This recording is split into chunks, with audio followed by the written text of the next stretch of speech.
యేసు ప్రభువు ఎప్పుడైనా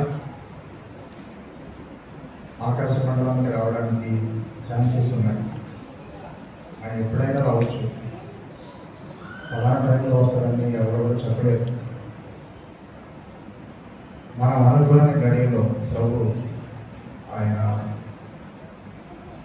రాబోతున్నాడు. కాబట్టి నేటి దినాల్లో మనం దేవుని యొక్క వాక్యంలో మర్మముల గురించి మనం ధ్యానించుకుంటూ వస్తున్నాం. ఆ మర్మములలో 6వ మర్మమైన రాకడకు సంబంధించిన మర్మాన్ని గురించి మనం ధ్యానించుకుంటూ వస్తున్నాం. యేసు ప్రభువారి యొక్క రాకడ మర్మయుక్తమైనది అని వాక్యంలో రాయబడుతూ వచ్చింది. ఇదిలో మీకు ఒక మర్మము తెలుపుచున్నాను అని కూడా వాక్యము స్పష్టంగా రాయబడుతూ వచ్చింది. 1 కొరింథీ పత్రిక 15వ అధ్యాయం 51-52 వచనాలు మనం చదివితే అవే మాటలు మనము చదువుతూ వస్తుంటాం. అందుకని చెప్పేసి ప్రభు రాకడ గురించినటువంటి కొన్ని సంగతులు సంఘంగా మనము ధ్యానించుకోవడం అనేది మనకు చాలా అవసరం. కాబట్టి ప్రభు రాకడకు సంబంధించినటువంటి సంగతులు మనం ధ్యానించుకోవడం చాలా అవసరం. సంఘంలో ఉన్న యవనస్తులైన బిడ్డలు కావచ్చు, పెద్దవాళ్ళు కావచ్చు, ఎవరైనా కావచ్చు, యేసు ప్రభువారి యొక్క రాకడకు సంబంధించిన సంగతులు సిరీస్గా అంటే సీక్వెల్గా వరుస క్రమంలో తెలుసుకోవడం అనేది మనకు ఎంతో అవసరం. అనేది చెప్పేసి బైబిల్ స్టడీకి వచ్చేటప్పుడు చాలా జాగ్రత్తగా సిద్ధపాటు కలిగి మనం రావాలి. మెంటలీగా, ఫిజికల్గా, స్పిరిచువల్గా సిద్ధపాటు కలిగి రావాలి. దాన్ని ఏమంటారంటే ఆత్మ సంబంధమైన ఆశ అంటారు. ఆత్మ సంబంధమైన ఆశ అంటారు. ఇలాంటి ఆత్మ సంబంధమైన ఆశ ఎప్పుడైనా సరే దేవునికి ఇష్టంగా ఉంటుంది. దేవునికి ఇష్టంగా ఉన్నప్పుడు అప్పుడు వెంటనే దేవుడు చేయాల్సిన పని చేసేస్తారు. అందుకనే ఆశగా ప్రాణంలో దేవుడు తృప్తిపరుస్తాడు అని వాక్యంలో రాయబడుతూ వచ్చింది. కాబట్టి నేటి దినాల్లో ప్రభు రాకడకు సంబంధించినటువంటి సిరీస్లో భాగంగా మనం ఏం చూస్తున్నామంటే ప్రభు రాకడకు సంబంధించినటువంటి సూచనలు సోషల్గా, రాజకీయంగా, ఎన్విరాన్మెంటల్గా, తర్వాత అనేక రకాలుగా నెరవేర్చబడుతూ వచ్చాయి. ఇంకొకటే మిగిలిపోయింది. అదేంటంటే ప్రభు రాకడే మిగిలిపోయింది. ఎప్పుడైనా రావచ్చు. కాబట్టి ప్రభు ఖచ్చితంగా వస్తాడు అనేది ఒక సగటు క్రైస్తవుని యొక్క నిరీక్షణ. క్రైస్తవుడు అంటే నిజంగా రక్షించబడిన వ్యక్తి అని అర్థం అన్నమాట. రక్షించబడడానికి ఏ వయసు మంచిది? రక్షించబడాలంటే ఏ వయసు మంచిది అంటే హై స్కూల్ స్టాండర్డ్స్లోనే రక్షించబడవచ్చు. కాబట్టి యేసు ప్రభువు యొక్క సువార్త నాకు అర్థమైందండి అన్న వెంటనే మనం ఏం చేయొచ్చు అంటే ప్రభువుని అంగీకరించవచ్చు. అంటే దానికి సదుపాయంగా సంఘంలో వివిధ రకాలైనటువంటి చిన్నపిల్లలకు సంబంధించినటువంటి పరిచర్యలను కలిగి ఉంటారు. సండే స్కూల్ అంటే భావితరాలకు అది ఒక నారుమణి. చెప్పండి, భావితరాలకు అది ఒక నారుమణి అన్నమాట. కాబట్టి ఫ్యూచర్లో వాళ్ళే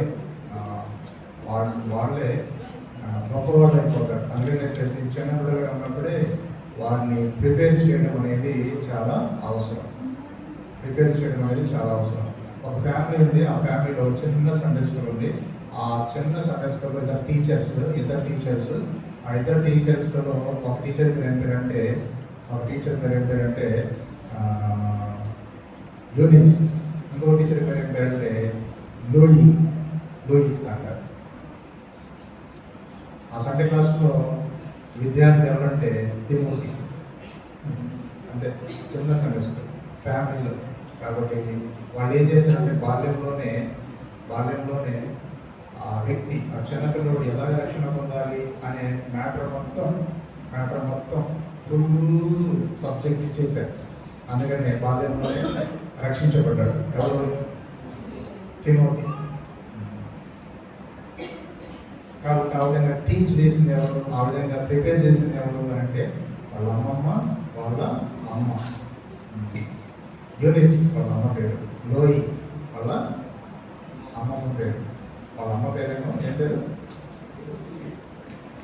వాళ్ళ అమ్మ పేరు వాళ్ళ అమ్మ పేరేమో యూనిక్ అంటే యూనిస్. వాళ్ళ అమ్మమ్మ పేరు ఏం పేరు? లూయిస్, లోయి, ఇంగ్లీష్ లూయిస్ అంటే. అలాగా ఏం చేయాలంటే సిద్ధపరిచేవారుగా ఉండాలి. కాబట్టి ఒక వ్యక్తి రక్షించబడాలి. రక్షించబడితే రక్షణతో పాటు ఖచ్చితంగా ఏముంటుందంటే నిరీక్షణ ఉంటుంది. రక్షణతో పాటు నిరీక్షణ ఉంటుంది. వన్ సైడ్లో ఒక సగటు క్రైస్తవానికి ఎవరికైనా సరే ఒక అనుభవం ఏంటంటే రక్షణ ఉంటుంది. రక్షించబడిన వ్యక్తి వెంటనే ఇంకొక అనుభవాన్ని కలిగి ఉంటారు. ప్యారలల్గా దానికి ఆపోజిట్గా ఏంటంటే హోప్ అంటే నిరీక్షణ. ప్రభు రాకడను గురించినటువంటి నిరీక్షణ కలిగి ఉంటారు. కాబట్టి ప్రభు రాకడకు సంబంధించినటువంటి విషయాలు కూడా తెలుసుకోవడం అనేది చాలా ప్రాముఖ్యమైన విషయాలు. అయితే మనం ప్రస్తుతము ఏం చూస్తున్నాం అని అంటే యేసు ప్రభువు రెండవ రాకడలో ఆయన ఎలాంటి వాడుగా రాబోతున్నాడు అనే విషయాలు మనం చూస్తున్నాం. ఇప్పటికే ప్లెయిన్గా పైన కొంచెం అర్థం కావడానికి 4 విషయాలు చూసేసాం. ఒకటి, యేసు ప్రభువు ఎలాంటి వాడుగా రాబోతున్నాడు? మనుష్య కుమారుడిగా రాబోతున్నాడు. లూకాసు వార్త 18:8 ప్రకారంగా మనుష్య కుమారుడు భూమి మీదకి వచ్చినప్పుడు ఆయన విశ్వాసము కనుగొన అని రాయబడుతూ వచ్చింది. రెండవదిగా నీతిగల న్యాయాధిపతిగా రాబోతున్నాడు. నీతిగల న్యాయాధిపతిగా రాబోతున్నాడు. 2వ తిమోతి పత్రిక 4వ అధ్యాయము 8వ వచనం ప్రకారంగా ఆయన నీతిగల న్యాయాధిపతిగా ప్రభువు రాబోతున్నాడు. తర్వాత మూడవదిగా మత్తయి సువార్త 25వ అధ్యాయము 1వ వచనం నుంచి 13వ వచనాల వరకు పారాగ్రాఫ్ ఏమవుతుందంటే పెండ్లి కుమారుడుగా రాబోతున్నాడు. కాబట్టి ప్రభువు ఎలా రాబోతున్నాడంటే పెండ్లి కుమారుడుగా రాబోతున్నాడు. తర్వాత 4వది 14వ వచనం నుంచి అదే అధ్యాయంలో మత్తయి సువార్త 25వ అధ్యాయం 14వ వచనం నుంచి 30వ వచనం వరకు యజమానుడుగా రాబోతున్నాడు. ఎలాంటి వాడు రాబోతున్నాడు? యజమానుడుగా రాబోతున్నాడు. యజమానుడు అంటే మాస్టర్. ఇప్పుడు చెప్పండి, యజమానుడు అంటే ఎవరు? మాస్టర్. కాబట్టి యేసు ప్రభువు మనకెవరు? ఫస్ట్ మనుష్య కుమారుడు. రెండవ రాకడ విషయంలో రెండోది ఎవరు? ఆయన నీతిగల న్యాయాధిపతి. నా విషయంలో ఆయన న్యాయం జరిగించడానికి రాబోతున్నాడు. నేను ఎత్తబడిన వెంటనే ఆయన యొక్క న్యాయపీఠం మీద నేను స్ట్రైట్గా నిలబడతాను. స్ట్రైట్గా నిలబడితే అప్పుడు దేవుడు ప్రభువు నన్నగాని నేను కానీ ఎవరైనా సరే ఉద్దేశించి ఏం చేస్తారంటే మనం పడినటువంటి ప్రయాసానికి చేసిన పరిచర్యకు ప్రభువు కొరకు మనం జీవించిన జీవిత విధానానికి సంబంధించినటువంటి ఒక మంచి రివార్డ్ బహుమానం ఇవ్వబోయేవాడుగా ఉంటాడు. కాబట్టి ఎంత ఇస్తాడో, ఎంత పరిమాణం ఇస్తాడో అనే దానికి ఆయనలో న్యాయం ఉంటుంది. వాళ్ళకేం అంత ఇచ్చాం, నాకేం ఎంత ఇచ్చాం అని చెప్పేసి అంటానికి లేదు, వస్తే లేదు. ఆయన మనకి ఎంత ఇస్తే అంత న్యాయం అందులో ఉంటుంది. అదే చెప్పేసి నీతిగల న్యాయాధిపతి. ప్రభు నేను ఈ రక్తంతోనే కొనబడ్డాను, భక్సింగంటూ ఈ రక్తంతోనే కొనబడ్డాడు, ఆయనకేం పెద్దది ఇచ్చినావు, నాకేం చిన్నది ఇచ్చినావు ఏంటి అంటే అది అట్లా కాదు అంటాడు. కాబట్టి ఈ లోకంలో ఎవరైతే ప్రభు కొరకు రక్షించబడిన తర్వాత ఎంతగా తమను తాము ప్రభు కొరకు సమర్పించుకుని త్యాగం కలిగి ప్రభు కొరకు జీవించే వారుగా ఉంటారో దానిని ఆధారం చేసుకొని బహుమానం అనేది ఉంటుంది. అందుకని చెప్పేసి ఏం చేయాలంటే ప్రతి ఒక్క దేవుని బిడ్డ ప్రభు కోసము పరిచయం చేయాలి, ప్రభు కోసము ప్రయాసపడే వారుగా మనం ఉండాలి. శక్తి వంచన లేకుండా చేయాలి. చెప్పండి, ఎలా చేయాలి? శక్తి వంచన లేకుండా చేయాలి. అయితే ఒక ప్లేస్ ఉంది, ఆ ప్లేస్లో పనే ఉండదు. చెప్పండి, ఆ ప్లేస్లో ఏముండదు? పనే ఉండదు. పని ఎక్కడ ఉంటుంది? భూలోకంలో ఉంటుంది. భూలోకంలో ఎవరైనా చేస్తారు. అడ్డానికి వెళ్తే పొద్దున్నే 30 రూపాయలు ఉంటారు అనమాట. ఎవరికి పోతారు మీరు అంటే పనికి వెళ్తానికి రెడీగా ఉన్నారు వీళ్ళందరూ అని చెప్పేసి అంటూ ఉంటారు అనమాట. అయితే వాళ్ళ సంగతి అడ్డానికి ఉన్న వాళ్ళ సంగతి కాదు, సంఘంలో ఉన్న వాళ్ళ సంగతి ఆలోచించాలి. మన సంగతే కదా, సంఘంలో ఉన్న వాళ్ళ సంగతి ఆలోచించాలి. కాబట్టి సంఘంలో ఉన్న వాళ్ళకి ఏముంది? సంఘంలో ఉన్న వాళ్ళకి ఏముంది? పని. సంఘంలో ఉన్న వాళ్ళకి పని ఉంది. నాకేం పని లేదు అంటే నువ్వు ఉండేటువంటి ప్లేస్ ఏం ప్లేస్ తెలుసా? ఆ ప్లేస్ కనుక చెప్తే అదిరిపోతారు. ఆ ప్లేస్లో పనే ఉండదు అన్నమాట. చెప్పండి, ఆ ప్లేస్లో ఏముండదు? పనే ఉండదు అన్నమాట. ఆ ప్లేస్ పేరు ఏం పేరంటే, పనే లేనటువంటి ప్లేస్ పేరు ఏం పేరంటే పాతాళము. చెప్పండి, ఏం పేరంటే? పాతాళం. పాతాళంలో ఉన్న వారికి ఏముండదు? దేవుని మాత్రం రాయబడింది, నీవు పాతాళం నందు పని అయినను ఉపాయమైనను జ్ఞానమైనను పని అయినను ఏముండదు. ఉపాయం ఉండదు. ఉపాయం ఉండదు, తప్పించుకోవడానికి ఆలోచన ఉండదు అనమాట. అర్థమైందండి? ఇప్పుడు మనం ఇక్కడ కూర్చున్నాం అనుకోండి, సీలింగ్ మీద కూర్చొని టప్ అని చెప్పేసి కింద బల్లి పడింది అనుకోండి, అప్పుడు ఏం చేస్తారు? ఎలా వచ్చి ఎప్పుడు వచ్చి అంత బాగు జరిగిందో చెప్పి అంటారా? వెంటనే ఏం చేస్తారు? భయపడిపోతారు. దాని నుంచి మనం ఎలా తప్పించుకోవాలని చెప్పేసి వెంటనే దాని గురించిన ఆలోచనలు చాలా ఫాస్ట్గా ఆలోచిస్తూ ఉంటారు. ఎందుకు? పై నుంచి కింద బలి పడితేనే. అర్థమైందా? పడితే పడింది తప్ప నా మీద అని చెప్పేసి అనుకుంటారు. అనుకోరు. పడితే అనుకోండి, వెంటనే ఏం చేస్తారంటే కొంచెం జరగడము అది ఇది చేస్తారనమాట. అదేవిధంగా పాతాళంలో జరిగేటువంటి టార్చర్స్కి అక్కడికి వెళ్ళినటువంటి ఆత్మ ప్రాణాలు ఏం చేస్తాయంటే ఎలా తప్పించుకోవాలి అలాంటి తెలివే ఉండదు అనమాట. అలాగే ఆ మాట ఎక్కడ రాయబడింది? ప్రసంగి గ్రంథంలో చాప్టర్ చెప్పండి, వర్స్ చెప్పండి, చదవండి. చాప్టర్ చేయుటకు నీ చేతికి వచ్చిన ఏ పని అయినాను చేయుటకు నీ చేతికి వచ్చిన ఏ పని అయినాను శక్తి లోపం లేకుండా చేయాలి. కంటిన్యూషన్ చేయండి. నీవు పో పాతాళం నందు పని అయినను ఉపాయమైనను తెలివైనను జ్ఞానమైనను లేదు. ఇప్పుడు చెప్పండి, 4 విషయాలు ఎక్కడ ఉందా? పాతాళంలో ఉన్నాం. ఎవరు పోతారు? నీవు పో అని రాయబడింది. నీవు పో అంటే మనమే కాదు. అర్థమైందా? కాబట్టి ఎవరైనా పాతాళంలోకి వెళ్ళారనుకోండి, అలాంటి వారికి పని ఉంటుంది. అందులో 4 విషయాలు చెప్పాడు. 4 విషయాలు ఉంటుంది ఏంటంటే పని ఉండదు, ఏం పని ఉండదు. అది గుర్తుపెట్టుకోండి, పని ఉంది. ఎక్కడుంది పని అంటే మీరు చెప్పారు. ఏం చెప్పారు? భూలోకంలో ఉందని చెప్పారు. భూలోకంలో ఎవరికైనా ఉండదు పని, ఉండదా? రకరకాల పనులు ఉంటాయి. కానీ మనం ఎస్పెషల్లీ మనం ఎవరు తెలుసా? మనం ఎవరు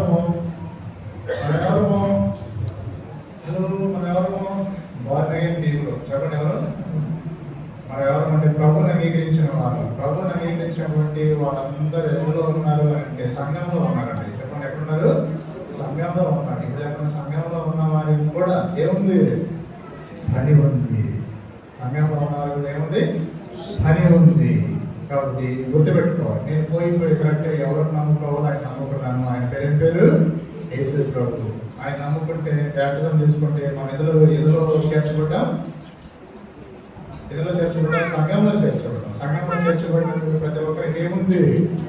పని ఉంది. ఈ పని యొక్క విలువని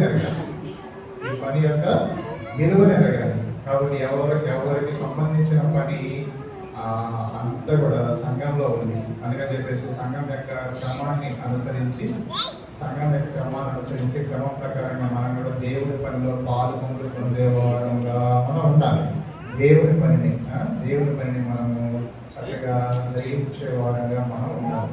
నా ద్వారా ప్రభు ఏం పని చేయమంటున్నాడు అనే విషయాలన్నీ కూడా అవగాహనలో తీసుకుని ఏం చేయాలంటే సంఘంలో, ఈ లోకంలో సంఘంగా సజీవంగా ఉన్న ఉన్నంత కాలము మనం ఏం చేయాలంటే ప్రభు అందుబాటులో ఉండే వారంగా ఉండాలి. పని చేయడానికి సంబంధించిన ప్రభుకి అందుబాటులో ఉండే వారంగా ఉండాలి. అంత మాత్రమే కాకుండా ప్రభు పని చేయడానికి కావలసినటువంటి యోగ్యకరమైన జీవితం కూడా జీవిస్తూ ఉండాలి.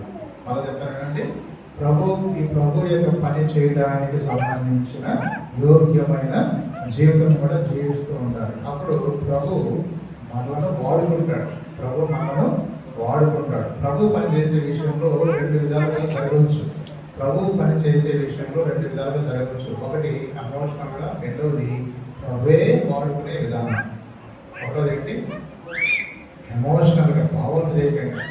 వాళ్ళు ఎవరైతే వాడబడుతున్నారు, వాళ్ళని వడదడం ఎంత మంచిగా ఉన్నారు, వడదడం ఎంత పచ్చగా ఉన్నారు, నేను కూడా వాడబడతాను అని చెప్పేసి ఎవరో ముందుకు దూసుకుని రావడం కాదు. వాళ్ళు ఎందుకు వాడబడుతున్నారు అంటే వాడు వాడబడినట్టు నేను కూడా వాడబడాలి కదా, ప్రభావం సహాయం చేయడం అంటే ఆ యోగ్యకరమైన జీవితాన్ని ఎలా జీవించాలో సహాయం చేస్తూ మనం వాడుకుంటూ ఉంటాం. అలా వాడబడతా ఉండే వాడబడే వారి యొక్క హృదయంలో పీస్ ఉంటుంది. పీస్ అంటే సమాధానం ఉంటుంది. అలా వాడబడే వారి ద్వారా జరిగే పరిచర్య ద్వారా ఇతరులు కూడా సమాధానాన్ని అనుభవించే వారుగా ఉంటారు. సమాధానం అంటే ఏంటి? క్షేమం. సమాధానం అంటే ఏంటి? క్షేమము అనుభవించేవారుగా ఉంటారు.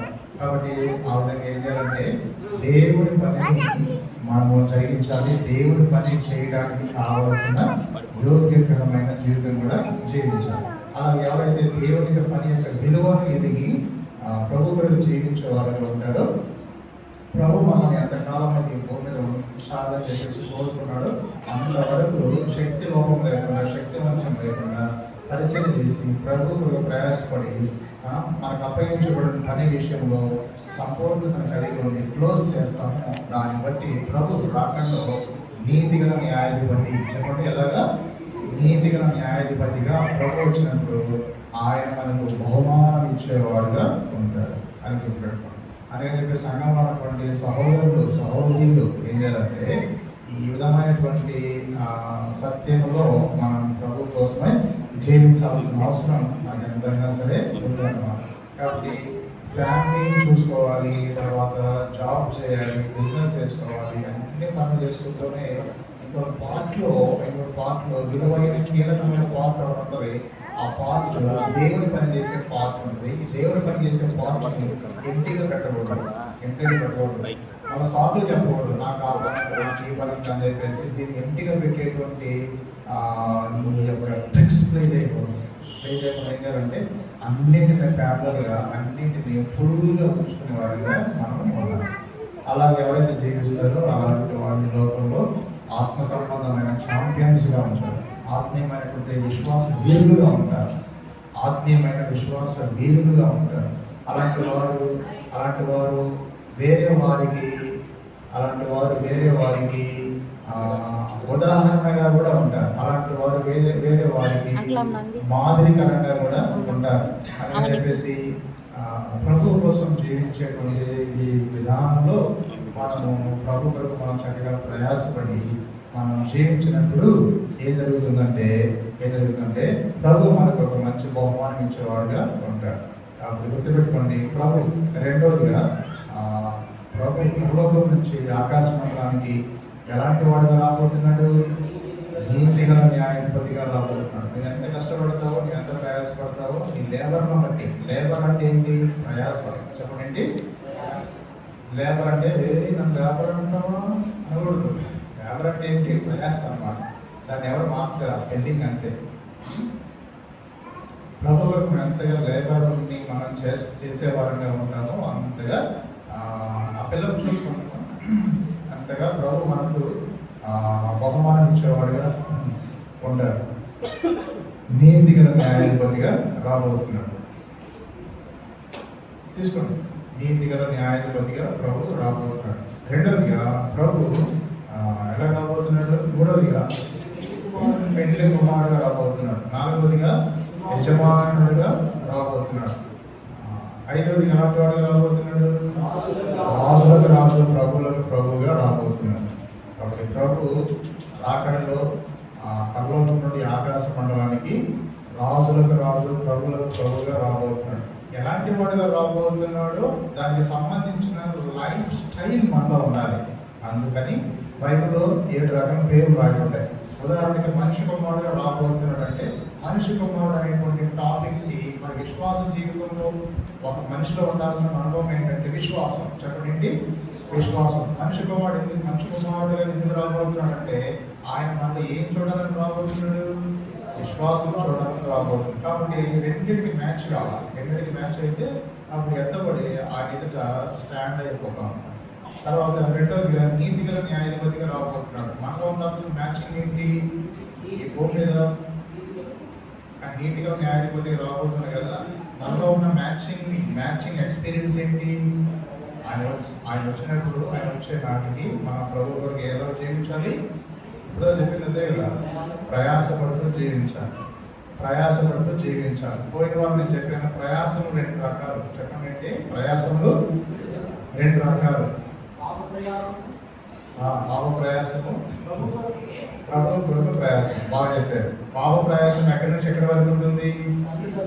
తల్లి గర్భం నుంచి జన్మించిన దగ్గర నుంచి బాధైనంత వరకు పడేటువంటి ప్రయాసాల గురించి ప్రభు మాట్లాడుతున్నాడు. ఏమని మాట్లాడతాడు?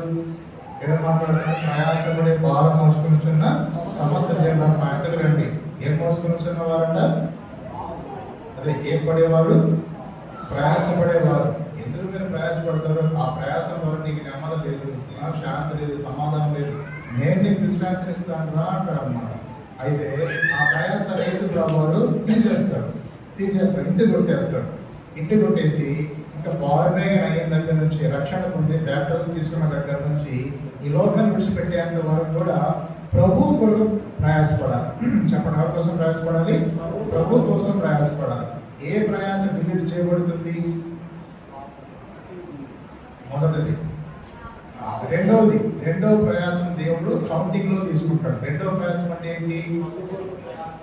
రక్షించబడిన దగ్గర నుంచి డేస్ వేస్ట్ చేసుకోకుండా ఏం చేయాలి? ప్రభు కోసము ప్రయాసపడేవారుగా ఉండాలి.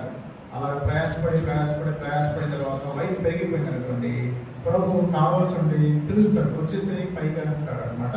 అప్పుడు ప్రభు నన్ను నిద్రిస్తాడు.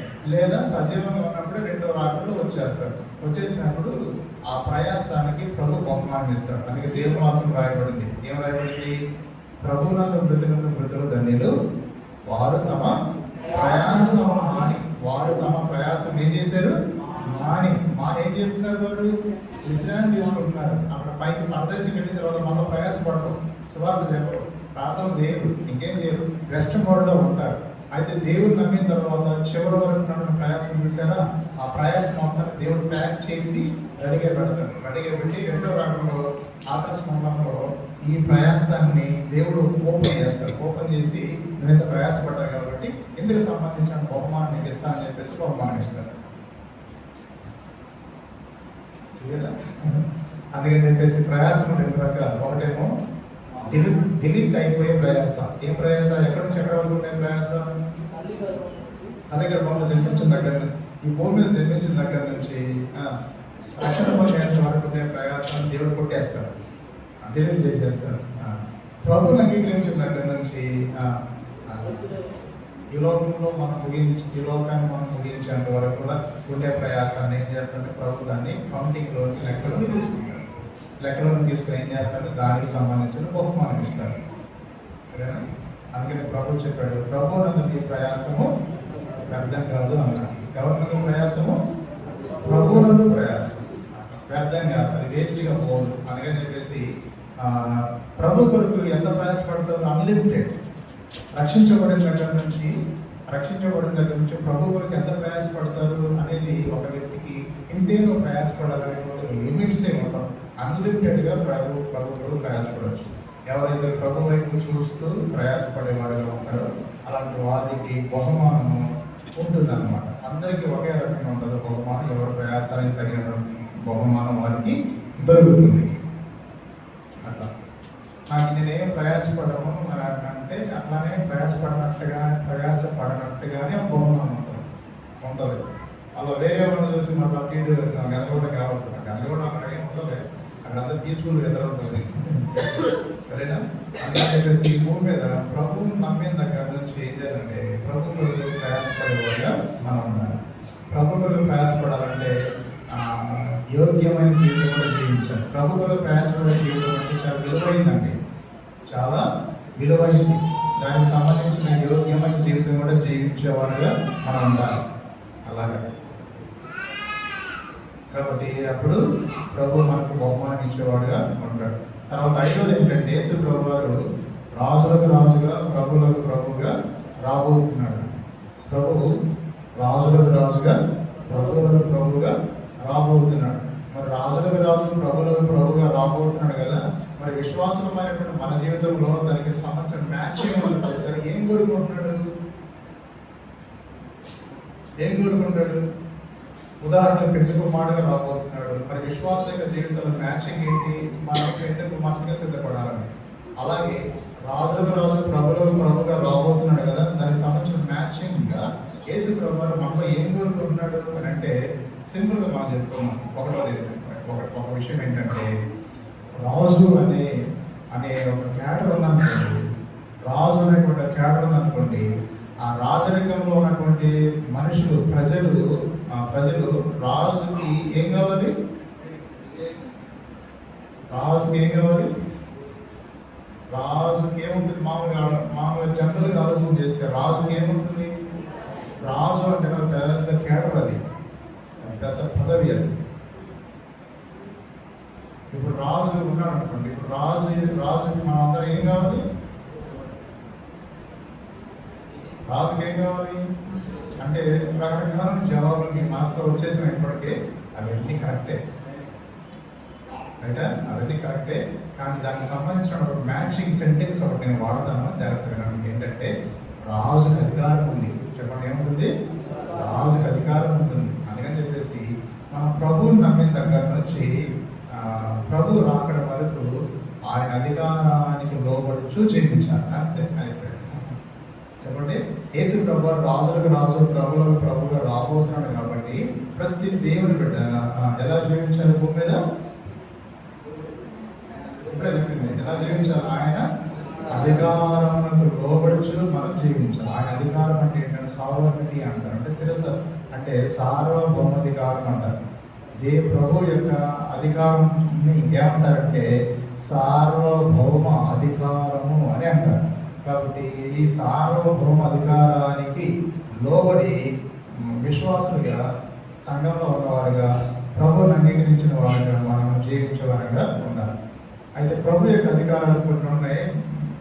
ఎగ్జాంపుల్కి మనం 1, 2 చూడటానికి మనం ప్రయత్నించేద్దాం. ఏంటంటే యోహాను సువార్త 5వ అధ్యాయం, యోహాను సువార్త 5వ అధ్యాయంలో ఒక వచనాన్ని మనం చదువుకున్నాం. యోహాను రాసిన సువార్త 5వ అధ్యాయంలో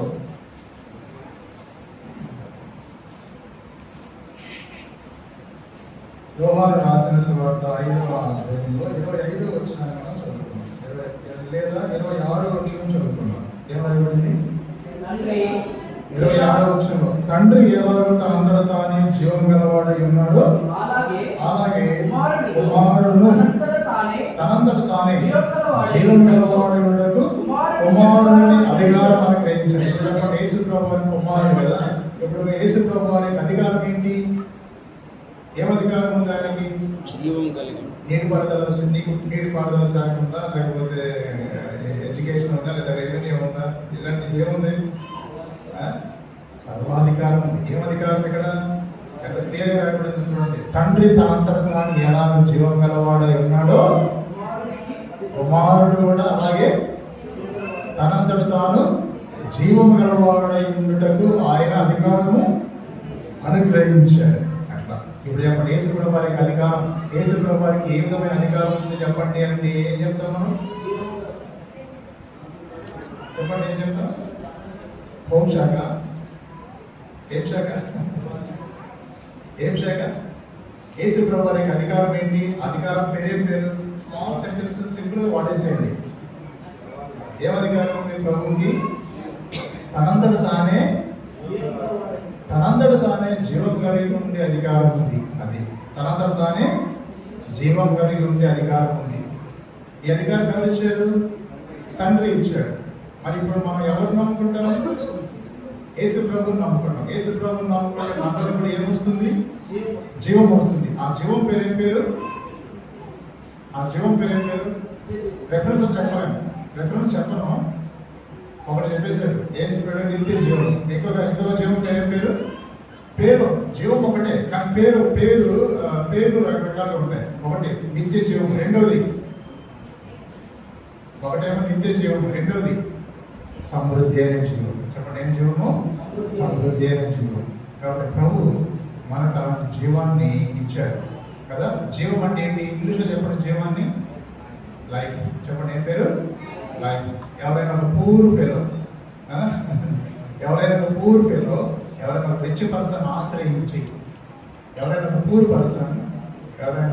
పర్సన్ అంటున్నారంటే ఎగ్జాంపుల్ చెప్పుకో. ఎవరైనా ఒక పూర్ ఫెలో ఒక రిచ్ పర్సన్ ఆశ్రయించి ఆ రిచ్ పర్సన్ దగ్గర చాలా విధేయతను కలిగి జీవిస్తే ఆ రిచ్ పర్సన్ ఏం చేస్తాడు? పూర్ ఫెలోని ధనవంతుడిగా చేస్తాడు. చెప్పండి, ఏం చేస్తాడు? ధనవంతుడిగా చేస్తాడు. అప్పుడు ఈ ధనవంతుడిగా మారినటువంటి పూర్ ఫెలో ఆ ధనవంతుని ఎవరు పొగుడుతారు?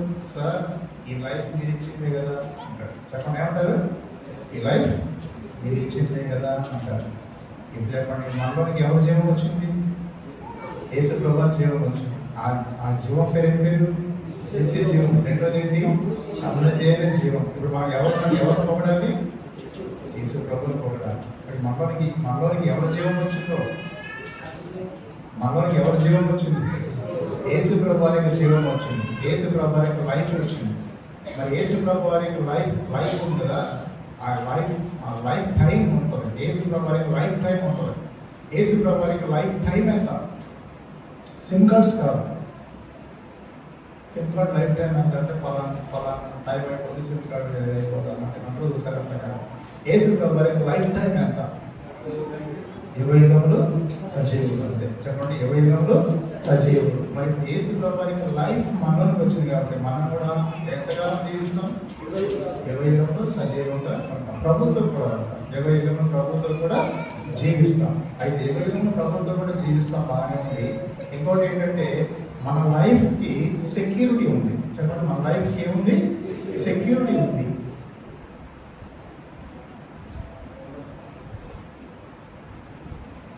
కదా, యేసు ప్రభువుని నమ్ముకుంటే మారు మనసుకొని పాపాలు ఒప్పుకొని రక్షణ తీర్మానం చేసుకుని బాప్తిసం తీసుకున్నారనుకోండి, వాళ్ళకి యేసు ప్రభువుకి లైఫ్ వస్తుంది. లైఫ్ వచ్చినప్పుడు మనం కూడా మన యొక్క జీవం కూడా ఎలా ఉంటుందంటే మన జీవితానికి సెక్యూరిటీ వస్తుంది, భద్రత వస్తుంది. మన జీవితానికి వచ్చేటువంటి భద్రత ఎంత భద్రత ఉంటుందంటే, ఎంత భద్రంగా ఉంటుంది చూద్దాం. ఒక వచ్చిన చదువుతారా? కొలస్సీ పత్రిక 3వ అధ్యాయము, 2వ వచనం చదువుతున్నాం. మన జీవానికి లేదా మన జీవితానికి ఉండే భద్రత గురించి వాడబడింది. చదువుతారు. ఎన్నో వచనం ఉంటుంది? ఎన్నో వచనం?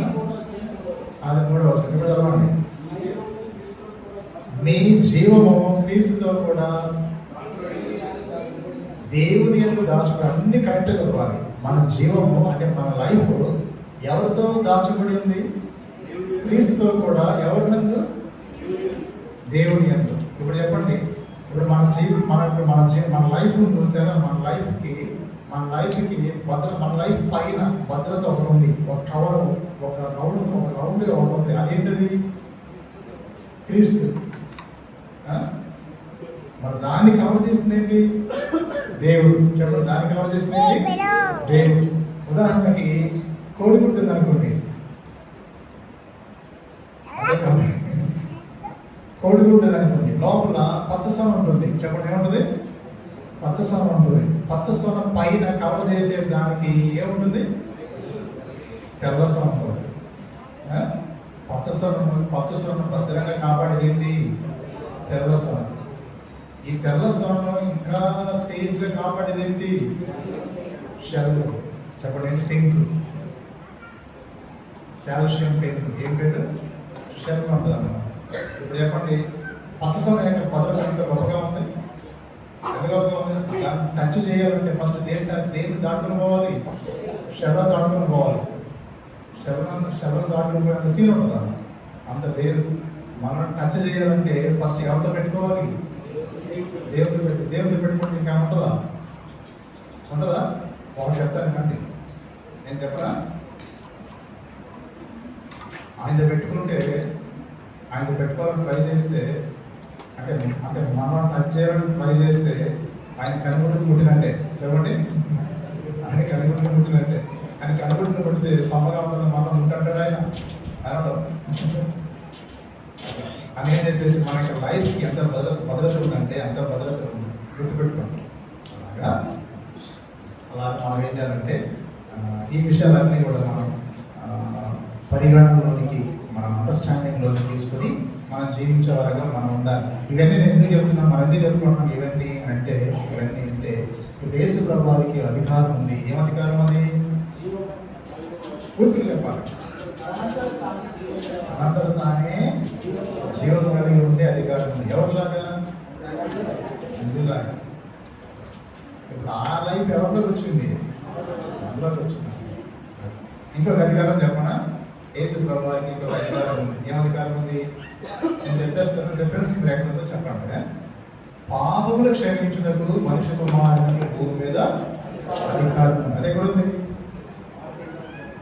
అదే కూడా ఉంది అన్న. ఇలాంటి మమ్మల్ని అడగబారు, ప్లీజ్ అన్నా. ఇంకొకటి, యేసు ప్రభువారికి అధికారం ఏంటంటే పాపములు క్షమించుటకు మనిషి కుమారునికి అధికారం ఉంది. మత్తయి సువార్త 9వ అధ్యాయం ఫస్ట్ పారాగ్రాఫ్లో, మత్తయి సువార్త 9వ అధ్యాయం ఫస్ట్ పారాగ్రాఫ్లో వచ్చిన 5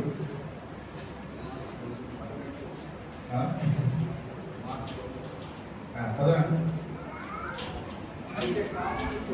అయితే పాపములు క్షమించుటకు భూమి మీద మనిషి కుమారునికి అధికారం ఉన్నది. ఇప్పుడు చెప్పండి, 1, 2 అని చెప్పుకున్నాం. ఒక ఎగ్జాంపుల్ లేదా 2 ఎగ్జాంపుల్స్ అని చెప్పుకున్నాం. విన్నారంటే యేసు ప్రభువారి అధికారాలలో ఒక అధికారం, 2 అధికారం అని మనం చెప్పుకుంటూ వచ్చాం. ఒక అధికారం పేరు ఏం పేరు చెప్తున్నాం అంటే తనంతట తానే జీవనం కలిగి ఉండే అధికారం, రైట్? రెండవ అధికారం ఏంటి? ప్రభువుది పాపమును క్షమించే అధికారం ఉంది. అయితే దేవుని వాక్యం ఏమైనా తెలుసా? యేసు ప్రభువు ఎవరు ఎలాంటి వాడు రాబోతున్నాడు? రాజులకు రాజు, ప్రభులకు ప్రభుగా రాబోతున్నాడు. అయితే ఏంటి అంట, వచ్చే టైం కల్లా మనం ఎలా జీవించాలి? మనం ఎలా జీవించాలి? ఆయన వచ్చే సమయానికల్లా మనం ఎలా జీవించాలి? ఎంత సింపుల్ కదా, లోబడుచు జీవించాలి. ఇప్పుడు చెప్పండి, ఫస్ట్ ఆయన అధికారానికి లోబడాలి. ఏ అధికారానికి లోబడాలి? ఫస్ట్ ఏ అధికారానికి లోబడాలి? తనంతట తానే జీవితంలో ఉండే అధికారం అని కలిగి ఉంది. కాబట్టి ఆ అధికారానికి లోబడి మనం జీవిస్తూ ఉంటే దాని అర్థం ఏంటంటే ఆయన లైఫ్ మనం తెచ్చుకోవాలని అర్థం, రైట్? అది క్లోజ్ చేద్దాం. రెండోది, పాపము క్షమించే అధికారం అంటే దానికి లోబడుతున్నామంటే దాని అర్థం ఏంటి? దానికి లోబడ్డామంటే దాని అర్థం ఏంటి? మన పాపం ఏం చేయబడుతున్నాయి? క్షమించబడుతున్నాయి. పాప క్షమాపణ కలిగింది, మన పాపం క్షమించబడ్డాయి. ఆ పాపం క్షమించబడ్డాయి కదా అన్నప్పుడు వెంటనే ఇంకేం చేయాలంటే, ఇంకా జీవితంలో మనం జీవించే జీవితకాలం అంతట్లో, విశ్వాసంగా జీవించే జీవితకాలం అంతట్లో కూడా మనం ఇంకా ప్రభు కొరకు లోటుపాట్లు, బలహీనతలు లేకుండా మనం సరి చేసుకునే వారిగా మనం ఉండాలి. ఇలాగ మనం చేస్తున్నాం అనుకోండి, ఫైనల్గా చివరిగా మనం ఏం చేస్తున్నామంటే ఆయన అధికారానికి లోబడుచు మనం జీవిస్తున్నామని లెక్కలోకి వస్తుంది. ఇప్పుడు ఎవరైతే ప్రభు యొక్క అధికారానికి లోబడి జీవించే వారుగా ఉంటారో వారు జీవించేటువంటి జీవిత విధానం, మార్గం ఎలా ఉంటుందంటే ఎలా ఉంటుంది? స్ట్రైట్గా ఉంటుంది, తిన్నగా ఉంటుంది. కాబట్టి చూడండి, సామెతల గ్రంథం 3వ అధ్యాయం 3వ వచనం చదువుతున్నాం. సామెతల గ్రంథం 3వ అధ్యాయం 3వ వచనం చదువుతున్నాం. చదువుతారా? దయను సత్యమును ఎన్నడూ నిన్ను విడిచిపోని వాటిని కంఠభూషణంగా ధరించుకోను. 6వ వచనం చదువుతారా? 5వ వచనం చదువుతాం. నీ స్వబుద్ధిని ఆధారం చేసుకునక నీ పూర్ణ హృదయంతో యెహోవా యందు నమ్మకం ఉంచుము. నీ ప్రవర్తన అంతటి యందు ఆయన అధికారములకు ఒప్పుకొనుము. అప్పుడు ఆయన నీ త్రోవలను సరళము చేయును. ఇప్పుడు ఈ ప్రభు ఇంకా రాలేదండి. యేసు ప్రభు ఇంకా సెకండ్ కమింగ్ ఇంకా రాలేదు. కాబట్టి మనం ఏం చేయాలంటే, ప్రభు నా కోసం రెండో రాకడలో రాజులకు రాజు ప్రభువులకు ప్రభువుగా రాబోతున్నాడు కాబట్టి నేను ఆయన అధికారం మీద ఒప్పుకుంటూ ఆయన అధికారానికి లోబడుతూ నేను జీవిస్తాను అని అందరూ అదే విధానంలో అదే పద్ధతిలో జీవించాలి. అదే పద్ధతిలో జీవిస్తే వాళ్ళ యొక్క మార్గంలో ఎలా ఉంటాయి, ఎలా ఉంటాయి, సరళం చేయబడతాయి. కాబట్టి మన మార్గం ఎలా ఉంటాయి అంటే సరళం చేయబడతాయి. సరళంగా అంటే స్ట్రైట్గా ఉంటాయి, తిన్నగా ఉంటాయి అనుకున్నాను. వంకర టింకరగా ఉండదు, కన్ఫ్యూజన్గా ఉండదు, ట్రబుల్గా ఉండదు. అర్థమైందా? చాలా మంది మేము ప్రభువు నమ్ముకున్నామంటే చెప్పుకుంటారు, కానీ వాళ్ళ జీవితాల్లో ప్రభువు నమ్ముకున్నాం చెప్పుకుంటూ కూడా ప్రభువుని అనుభవిస్తూనే ఉంటారు, గర్వవాదం అవుతూనే ఉంటారు. కారణం ఏంటంటే వాళ్ళ దేవుని యొక్క అథారిటీకి, పవర్కి సరెండర్ కావడం లేదు. చెప్పండి, ఏం కావట్లేదు? సరెండర్. ఇది సీక్రెట్, గుర్తుపెట్టుకోండి. నీ ఫ్యామిలీ లైఫ్ ఎలా ఉంది, నీ పర్సనల్ లైఫ్ ఎలా ఉంది, నీ చర్చ్ లైఫ్ ఎలా ఉంది? ఒక సగటు దేవుని బిడ్డలు చెప్పి చెప్పుకుంటున్నావే, కానీ చెప్పుకున్నంత మాత్రం నువ్వు దానికి సంబంధించిన పీస్ఫుల్ లైఫ్ నువ్వు మెయింటైన్ చేయలేకపోతున్నావు. కారణం ఏంటంటే నీ జీవితంలో ఆయన అధికారానికి నువ్వు సరెండర్ కావడం లేదు. ఎక్కడో నీ సొమ్ముదిని ఆధారం తీసుకుని జీవిస్తున్నావు. అందుకనే ఫ్యామిలీ లైఫ్లో ఫెయిల్ అయిపోతుంటారు, పర్సనల్ లైఫ్లో ఫెయిల్ అయిపోయే వాళ్ళు ఉంటారు. ఎక్కడ చూసినా కానీ ఓటమి డిఫీట్.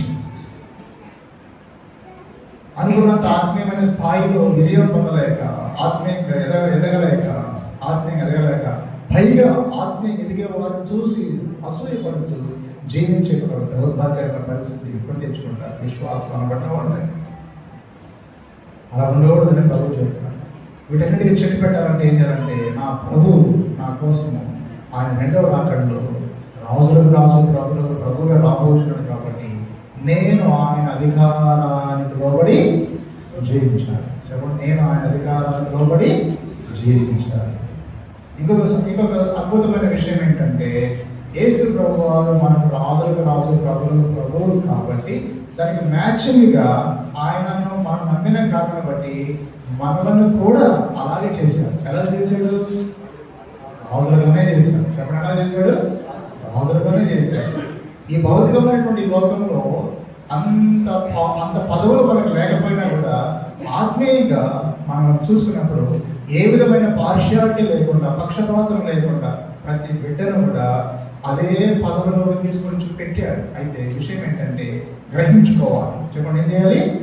గ్రహించుకోవాలి. దేవుడు నాకు ఎంత ఉచితమైన ఆత్మీయమైన పదవి ఇచ్చాడు కాబట్టి దీనికి సంబంధించినట్టుగా జీవించాలి కదా అని ప్రిపేర్ చేసుకోవాలి.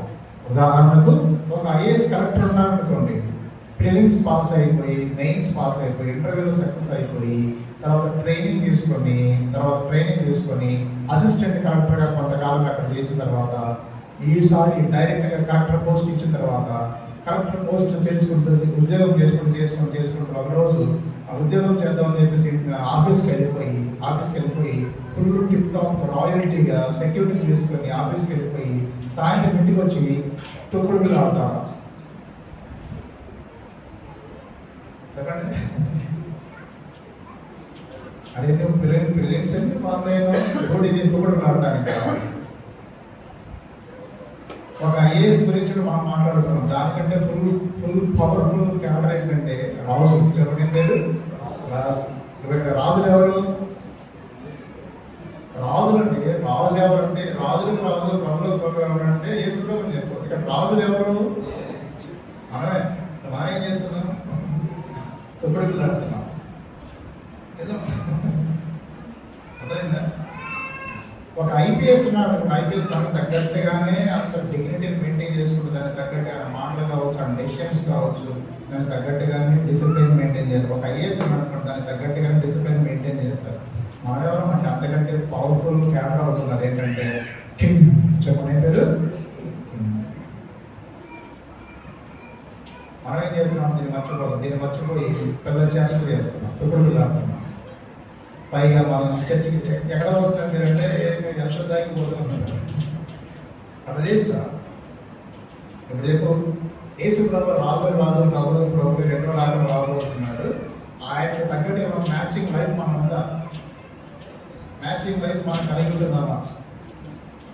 యేసుప్రభు రెండో రాకడ రాబోతున్నాడని కీలకమైన సామాన్య విషయం అందరూ తెలుసు ఎవరు తెలియదు, అందరికీ ఎవరికైనా తెలుసు. కానీ మ్యాచింగ్ లైఫ్ చూసారా, దాని మీద ఫోకస్ పెట్టడం మర్చిపోయి నష్టపోయి ఎంతగా నష్టపోయినా మరి తెలుసుకోకుండా ధైర్యంగా బోల్డ్గా జీవించేసి అలాగనే టైం అంతా పాస్ చేసే వాళ్ళగా ఉంటారు. గుర్తుపెట్టుకోండి, యేసుప్రభు వారు ఎలాంటి వాళ్ళు రాబోతున్నాడు అనే దానికి ఎప్పటికీ మనం 7 పేర్లు చెప్పేసాం. 7 పేర్లు తగ్గట్టు నేను మ్యాచింగ్ లైఫ్ నేను జీవిస్తున్నానా అని చెప్పేసి చెక్ చేసుకోవాలి. మనిషి కుమారుడు రాబోతున్నాడు, నేను ఎలా ఉండాలి? ఎలా ఉండాలి? శ్వాసగా ఉండాలి. రెండవది, నీతిగా న్యాయాధిపతి రాబోతున్నాడు, నేను ఎలా ఉండాలి? మూడవది, పెళ్లి కుమారుడు రాబోతున్నాడు, ఎలా ఉండాలి? చెప్పండి, ఎలా? యజమానుడు రాబోతున్నాడు, ఎలా ఉండాలి? ఎవరు తెలుసు చూస్తారు. రాజు ప్రభుగా రాబోతున్నాడు, ఎలా ఉండాలి? అధికారులకు లోపలతో జీవించాలి. ఫస్ట్ ఆయన అధికారం ఏంటి? జీవం. ఆ జీవం నేను అనుభవిస్తున్నాను, జీవాన్ని కలిగి ఉన్నాను. రెండోది ఏంటంటే నా పాపలన్నీ మాఫీ చేయబడ్డాయి.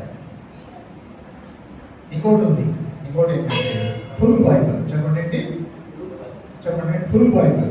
ఈ ఫుల్ బైబిల్లో మనకు వాగ్దానాలు ఉన్నాయి, హెచ్చరికలు ఉన్నాయి, దిద్దుబాట్లు ఉన్నాయి, అన్నీ ఉన్నాయి, శాస్త్రాలు ఉన్నాయి, విధులు ఉన్నాయి, అన్నీ ఉన్నాయి. వీటన్నిటికీ మనం అప్లై చేసుకుంటూ జీవించాలి. అలా జీవిస్తేనే మనం ఆయన అధికారానికి లోపలిన వారిని మనం ఉంటాం. ప్రభు మాటను వినాలి. ప్రభు మాటను వినాలి. ఆయన మాట ఎలాంటి మాట? ఆయన వాక్యం ఎలాంటి వాక్యము? స్ట్రైక్ కావా? ఆయన వాక్యం ఎలాంటి వాక్యము?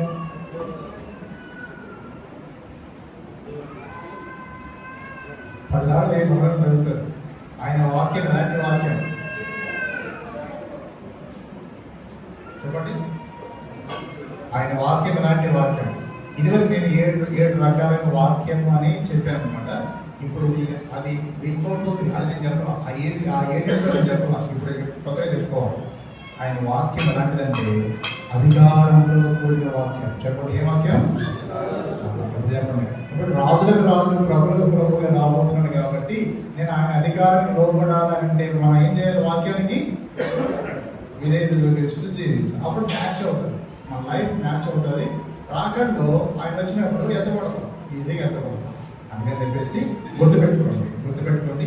ఈ ఫండమెంటల్స్, ఈ సామాన్యమైనటువంటి విషయాలను గుర్తుపెట్టుకోండి.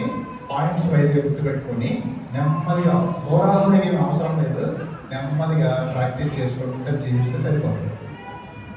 తర్వాత 6వది, యేసుప్రభు ఎలాంటి వాడిగా రాబోతున్నాడు?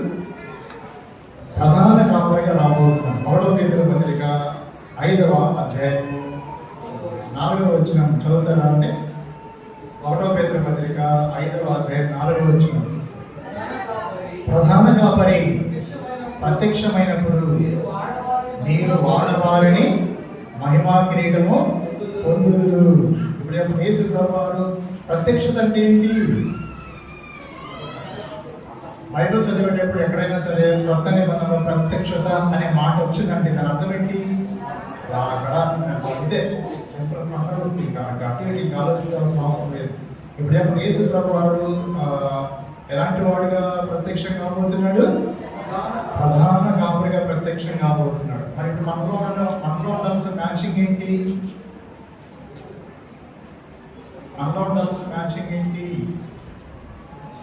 ప్రధాన కాపరి, చీఫ్ షెపర్డ్ అంట. ప్రధాన కాపరి కాపరి ప్రధాన కాపరి. ఉదాహరణకి ప్రధాన మంత్రి ఉన్నాడు అనుకోండి. చెప్పండి, ఎవరున్నారు? ప్రధాన మంత్రి ఉన్నాడు అనుకోండి. ప్రధాన మంత్రి ఉంటే ఆయన డౌన్లో, ఆయన అండర్లో ఎవరుంటారు? మంత్రులు ఉంటారు. ఆ మంత్రులు అందరిని ఏమనలేము. ప్రధాన మంత్రులు అనలేము. ఈ మంత్రులందరి పైన ఒక హెడ్ ఉంటాడు. ఆ హెడ్ ఏమంటాడు? ప్రధాన మంత్రి అంటారు. అలాగనే ఇక్కడ యేసుప్రభు వారు ఎలాంటి వాడిగా రాబోతున్నాడు? ప్రధాన కాపరిగా ఉన్నాడు. మరి ఆ ప్రధాన కాపరి కింద ఎవరు ఉంటారు? కాపర్లు ఉంటారు. అట్లా ఉన్నారు వాక్యం. మరి ఇప్పుడు చెప్పండి, కాపరి అంటే ఏంటి? కాపరి అంటే ఏంటి? కాపరి ఏం చేస్తాడు? కాపరికి రెండు పనులు ఉంటాయి. చెప్పండి, ఏం చేస్తాడు కాపరి? గొర్రెలను కాస్తాడు, రెండు గొర్రెలను మేపుతాడు. కరెక్ట్ చెప్పాడు. గొర్రెలను కాస్తాడు, గొర్రెలను మేపుతాడు. గొర్రెలు మేపేది ఏ టైంలో? గొర్రెలు కాసేది ఏ టైంలో? డే టైంలో. కాయడం అంటే భద్రత అంటే. ఇప్పుడు పొలంలో గొర్రెలు ఏం చేస్తున్నారు? గాబ్రియల్ వచ్చాడు, బెత్లెహేములోకి వెళ్ళండి, మీ కొరకు రక్షకుడు పుట్టాడని చెప్పి చెప్పడానికి వచ్చాడు. వచ్చినప్పుడు అప్పుడు గొర్రెలు ఏం చేస్తున్నారు? చల్లమంట వేసుకుని ఏం చేస్తున్నారు? అందరూ కాస్తున్నారు, మేపుతున్నారు. అలాగా ఏం చేయాలంటే ఈ డ్యూటీని కలిగి ఉండే వాళ్ళని ఏమంటారంటే నేటి దినాల్లో వాళ్ళని ఏమంటారంటే పాస్టర్స్ అంటారు. ఎవరేమంటారు? పాస్టర్స్ అంటే పాస్టర్. పాస్టర్ ఏం చేయాలి? అప్పుడు మీరు అనుకుంటారు కదా, అయ్యా నేను ఎస్కేప్, నేను కాదు పాస్టర్, వేరే వాళ్ళ గురించి చెప్తున్నారు అనుకుంటారా? ఒకవేళ మీరు పాస్టర్స్ కాకపోయినా, అందరు పాస్టర్స్ కాకపోయినా ఒక ఆత్మ విషయంలో నీకు శ్రద్ధ ఉండాలి. చెప్పండి, ఆత్మ విషయంలో శ్రద్ధ ఉండాలి. కాబట్టి ఆత్మ విషయంలో రెండు రకాలైన డ్యూటీస్ చేయాలి. ఒకటోది ఏంటంటే, ఏం చేయాలి? మేపాల్ అంటే ఫీడ్ చేయాలి. రెండోది ఏం చేయాలి? ప్రొటెక్ట్ చేయాలి. ఒకటేమో ఫీడ్ చేయాలి, రెండోది ఫీడింగ్ అంటారు. రెండోది ఏంటంటే ప్రొటెక్టింగ్ అంటారు. ఒకటోది ఏంటంటే మేపాలి, రెండోది ఏం చేయాలి? భద్రపరచాలి. భక్సింగ్ అంటే అదే చేశాడు. చెప్పండి, ఏం చేశాడు? భక్సింగ్ అంటే అదే చేశాడు.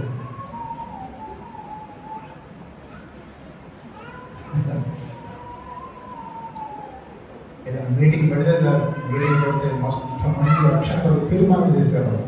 తీర్మానం చేసిన తర్వాత వాళ్ళని అలాగే గాలి వదిలేయకుండా వాళ్ళందరినీ ఒక చోట కూర్చోబెట్టి ఒక చోట చేర్చేసి వాళ్ళందరికీ కావాల్సినటువంటి సదుపాయాలు ఏర్పాటు చేశారు. దాన్ని ఏమంటారంటే సంఘము అంటారు. ఏమంటారు? అలాగే సంఘాన్ని స్థాపించుకుంటూ వెళ్ళాడు. దాన్ని చర్చ్ ప్లాంటేషన్ అంటారు. అని అంటారు అన్నమాట. కాబట్టి ఒక వ్యక్తిని ఎవరైతే రక్షించబడ్డారో అలాంటి వారిని దేవుని వాక్యం చేత మేపాడు. ఆయన వాక్యం చెప్పడం మాత్రమే కాకుండా ఎవరైతే దైవ చిత్తానుసారంగా వాక్యం చెప్పగలిగేటువంటి స్థితిలో ఉంటారో అలాంటి స్పీకర్స్ని తీసుకుని వచ్చి వాక్యం చెప్పించాడు. ఇప్పుడు ఏం చేశాడు? వాక్యము చెప్పించాడు.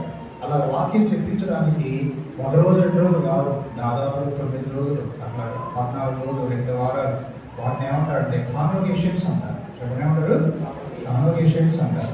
ఆ కాన్వకేషన్స్లో మళ్ళీ 15 రోజులు వాళ్ళు ఉండాలంటే వాళ్ళకి కావాల్సిన భౌతికమైన ఆహారం కూడా ఉండాలి, మళ్ళీ ఫెసిలిటీస్ కావాలి. అదేవిధంగా ఇన్ని రకాలైన కార్యక్రమాలు చేశాడు. ఎవరిని రక్షించబడిన వారిని ఎవరిని కూడా గాలి వదిలేయకుండా అందరినీ దేవుని వాక్యం చేత పోషించాడు. ఆ పోషించబడిన వాళ్ళు ఇచ్చిన స్టేట్మెంట్ ఏంటో తెలుసా? అలాగే దేవుని వాక్యం చేత పోషించబడిన వారి యొక్క స్టేట్మెంట్ ఏంటంటే, మేము పరలోకమును చూస్తున్నాం అన్నట్టే చెప్పారు. చెప్పండి, ఏం చూస్తున్నారంట? ఏం అనుభవించారు? పరలోకాన్ని మేము అనుభవించాము అన్నట్లుగా వాళ్ళు స్టేట్మెంట్స్ ఇచ్చారు. అలా కూడికలన్నీ ముగించేసి ఇంటికి పోతా ఉంటే పిక్కమొక్క పెట్టి ఇంటికి ఫీల్ అయిపోయాను. ఎందుకంటే ఈ రోజు ఎక్కడే బాగున్నారు ఫీల్ అయిపోయాను. ఎందుకంటే ఆ వాక్యము, ఆ సన్నిధి, దేవుని వాక్యం, పాటలు ఇదంతా తప్పదు. మరి ఎలా కదా ఆ విధంగా వాక్యం చేత పోషించి ఏం చేసిన అందరినీ భద్రపరిచాడు. ఆ భద్రపరచడానికి కావాల్సినటువంటి 4 రకాల మెథడ్స్ వాడాడు. 4 రకాలైన మెథడ్స్ పద్ధతులు వాడాడు. ఒకటోది ఏంటంటే సహవాసము, రెండోది ఏంటి? ఒకటోది అపోస్తలుల బోధ. ఫస్ట్ చూద్దాం. మొదటిది అపోస్తలుల బోధ, రెండోది ఏంటి? సహవాసం, మూడోది ఏంటి? కట్టడి, నాలుగోది ఏంటి? సహవాసం. దగ్గర చేసి అక్కడ మీద మళ్ళీ చెప్తాను. ఒకటి అపోస్తలుల బోధ, సహవాసము, రొట్టె విరుచుట, ప్రార్థన చేయలేదు ఎడతెగక ఉన్నారు. ఒకటోది దేవుని వాక్యం చేత ఫీడ్ చేయబడ్డారు. రెండోది 4 విషయాల చేత ప్రొటెక్ట్ చేయబడ్డారు. అలాంటి వారిని ఏమంటారు? కాపర్లు అంటారు. ఎవరికైతే కాపర్లు? ఎవరికి కాపర్లు? మందకు కాపర్లు. చెప్పండి, ఎవరికి కాపర్లు? గొర్రెలకి. నేను అన్నది కరెక్టే, నేనేమనుకోలేదు. ఎవరికి కాపర్లు అంటే మందకు కాపర్లు.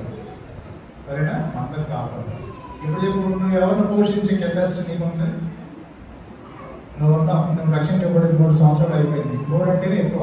1 సంవత్సరం అంటేనే ఎక్కువ. 2 సంవత్సరాలు అంటేనే ఎక్కువ. 3 అంటేనే ఎక్కువ. 4 అంటేనే ఎక్కువ. లెక్క వేసుకుంటే అన్నీ ఎక్కువే. నీకు ఎవరు నువ్వు పోషించేటువంటి కెపాసిటీ ఉంటుందా? నీలో ఉందా? పోషించే కెపాసిటీ నీలో ఉందా? దేవుని వాక్యంతో ఒక వ్యక్తిని తృప్తిపరిచేటువంటి కెపాసిటీ నీలో ఉందా? ఒక వ్యక్తి యొక్క ఆత్మీయ అక్కరం తీర్చే కెపాసిటీ నీలో ఉందా? ఒక వ్యక్తి రక్షించబడాలంటే మెటీరియల్ ఇవ్వగలవా? ఒక వ్యక్తి పడిపోయినాడు, మెటీరియల్ ఇవ్వగలవా?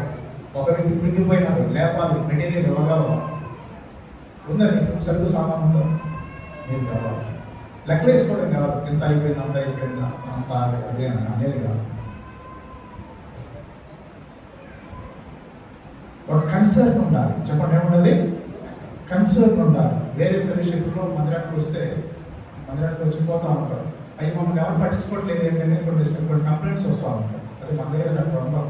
ఈ సహవాసంలో ఎవరైనా కొత్త వచ్చారనుకోండి, వెంటనే మీటింగ్ అయిపోయిన వెంటనే ఏం చేస్తారు సార్? కన్సర్న్ పట్టించుకోండి. కొంతమంది వస్తారు పోతారు. అలాంటి క్యారెక్టర్ ఎవరైనా ఉంటే తీసేసుకోండి. దేవుని యొక్క దైవికత్వంలో ఏముండాలంటే, మందిరానికి వచ్చినటువంటి మనము ఇంటికి పోయిన అదొక పని. చెప్పండి ఏంటి? అది ఒక పరిచర్య. ఇప్పుడు మీటింగ్కి రావాలి, సంఘ ప్రార్థనకు వచ్చి స్టార్టింగ్ నుంచి ఎండింగ్ వరకు ముగించి ఇంటికి పోవడం అనేది ఏంటో అదొక పరిచర్య అంతే. బైబిల్ స్టడీకి వచ్చాము ఇంటికి పోతున్నాం, అదొక పరిచర్య. ఈ పరిచర్యలో వేరే వాళ్ళు ఏమైనా మేలు పొందుతారు నీ ద్వారా? ప్రతిరోజు మేలు పొందకపోయినప్పుడు ఏదో ఒక టైంలో దేవుడు పరీక్షించడానికి ఒక అవకాశం దేవుడు ఇస్తాడు. అవకాశం దేవుడు ఇచ్చిన తర్వాత అప్పుడు నువ్వు దాన్ని యూటిలైజ్ చేసుకుంటావా, ఉపయోగించుకుంటావా? ఎవరన్నా కొత్త వాళ్ళు వచ్చారనుకోండి, మీటింగ్ అయిపోయింది, 9 అయిపోయింది, చదువు అని చెప్పి ఇంటికి పోవడం కాదు. ఆ వ్యక్తిని పట్టిన జస్ట్ ప్రేమతో, చిరునవ్వుతో పలకరించి అలాగా తెలుసుకున్నాం అనుకోండి, ఆ వ్యక్తి యొక్క పిక్చర్ మొత్తం బయటకు వచ్చేది. కన్సర్న్ తీసుకో. బాక్సింగ్ అదే చేశాడు. చెప్పండి, ఏం చేశాడు? బాక్సింగ్ అదే చేశాడు. పెద్ద కాంగ్రిగేషన్ మీటింగ్ అయిపోయిన తర్వాత అందరినీ పలకరించుకుంటూ వీళ్ళు నేరుగా ఆ వ్యక్తి దగ్గర షేక్ హ్యాండ్ చేసుకుంటాడు. అద్దరిపోవాలి. ఆ కొత్తోడు సాధారణంగా ఏమనుకుంటారు? అసలు ఈ రోజు కొత్తగా వచ్చాము, పెరిగిగా బిడియం వచ్చాము, అందుకని చెప్పి బ్యాక్ బెంచ్లో కూర్చొని ఇంటికి వెళ్ళిపోదాం అన్నాడు. వచ్చి కూర్చుంటే ఈయన ఫోకస్ మాత్రం లాంటి వాళ్ళ మీద ఉంటుంది. ఆయన పోతే నేరుగా పోయి వాడిని పట్టుకుంటాడు. వాడు అద్దరిపోవాలి. వాడు ఏమనుకోవాలప్పుడు?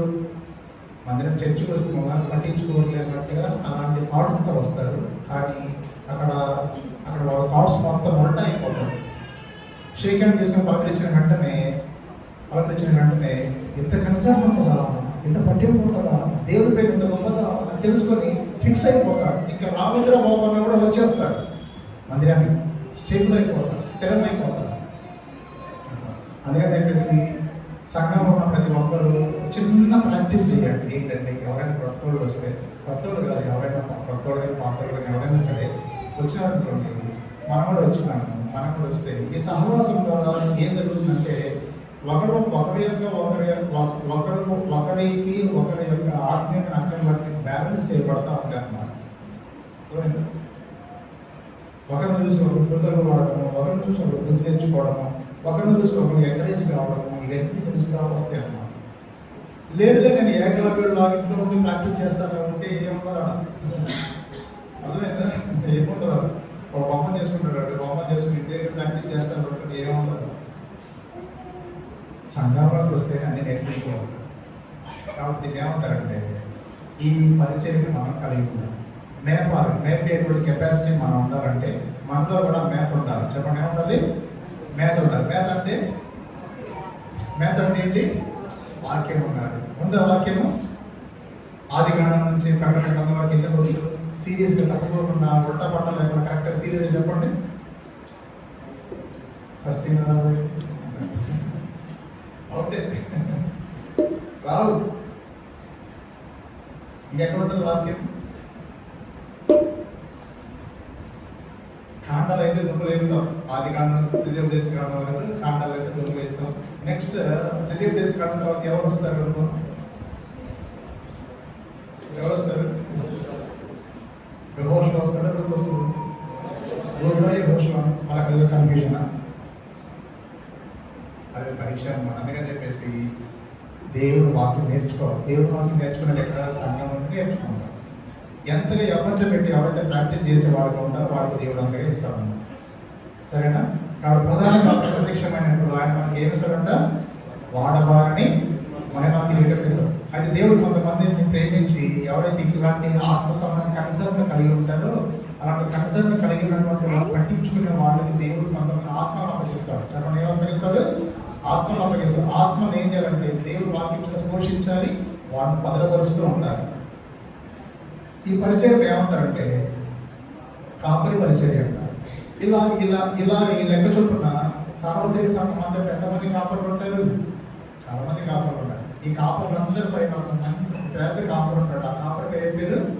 ప్రధాన కాపరి. ఆ కాపరి వచ్చిన అందరికీ బహుమానాలు పంచుతారు.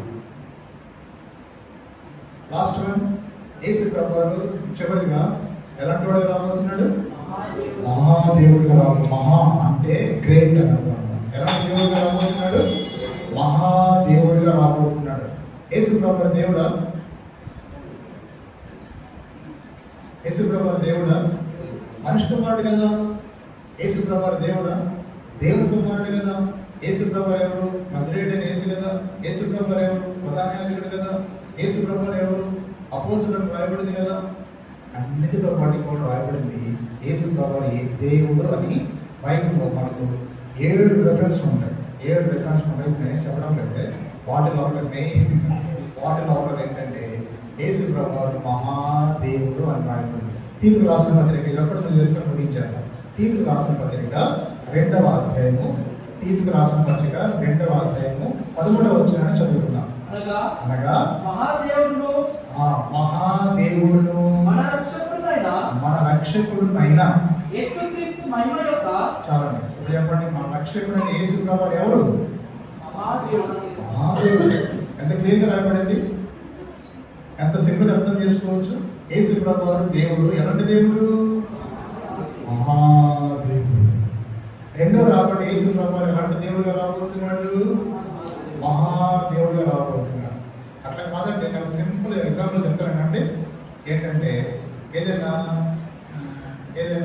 ఒక భయంకరమైన ప్రమాదం నుంచి అసలు అనుకోలేదు. ఆ ప్రమాదం నుంచి ఎవరో ఆకస్మికంగా వచ్చి నేను కాపాడారనుకోండి. అప్పుడు వెంటనే వాళ్ళని ఉద్దేశించి ఏమని మాట్లాడతారు? ఏమని మాట్లాడతారు?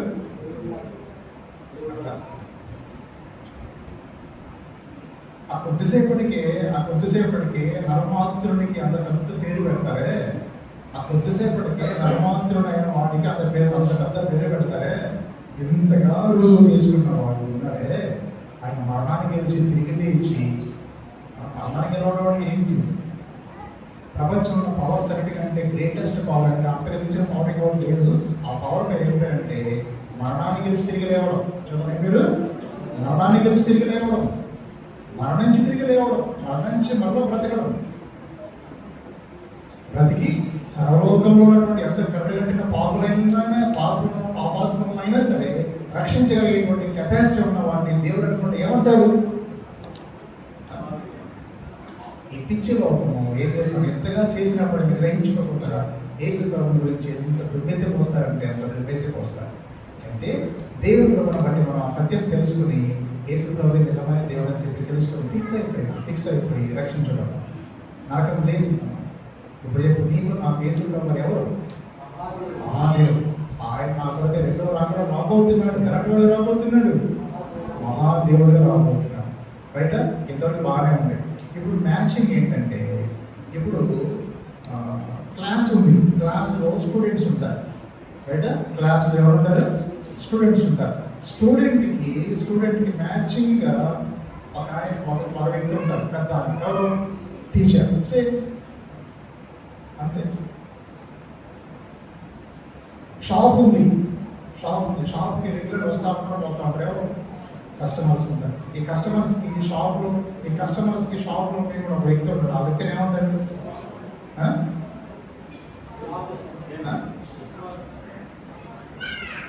చెప్పండి, ఎవరుంటారు?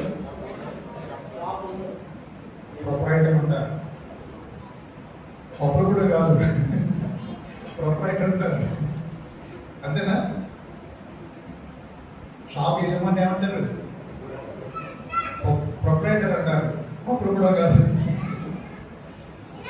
అలాగే హాస్పిటల్ ఉంది, హాస్పిటల్లో పేషెంట్స్ ఉంటారు. పేషెంట్స్ మ్యాచింగ్ పెద్ద ఉంటాడు. ఎవరు? డాక్టర్ ఉంటారు. అలాగే దేవుడు ఉన్నాడు. మన దేవుడు ఏం పేరు? మహాదేవుడు. ఆ మహాదేవుడికి మ్యాచింగ్గా ఆయన నమ్ముకున్న వాళ్ళు ఉంటారు. మనం ఏమంటారు చెప్పండి? అర్థమైందా? అందుకనే ఊహించినట్లుగా మీకు ముందే చెప్పేసి ఎగ్జాంపుల్ చెప్పేసి మన దగ్గర వచ్చేసాను. దేవుడు ఉన్నాడు, వదిలిపెట్టేది లేదు. దేవుడు ఉన్నాడు. దేవుడికి మనం ఏమవుతుందో చెప్పండి.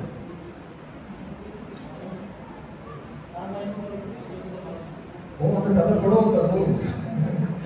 తండ్రి ఉన్నాడు, తండ్రికి తగ్గట్టుగా మనం ఎవరిని? సేమ్ అలాగనే దేవుడు ఉన్నాడు. ఆ దేవుడికి తగ్గట్టుగా మనం మనం ఏమంటారు చెప్పండి? తండ్రి అంటే కుమారుడు అంటే చూడబోది ఉంటుంది అన్నమాట. ఇప్పుడు దేవుడికి అనుకుంటే దేవుడికి మనం ఏమవుతుందో చెప్పండి.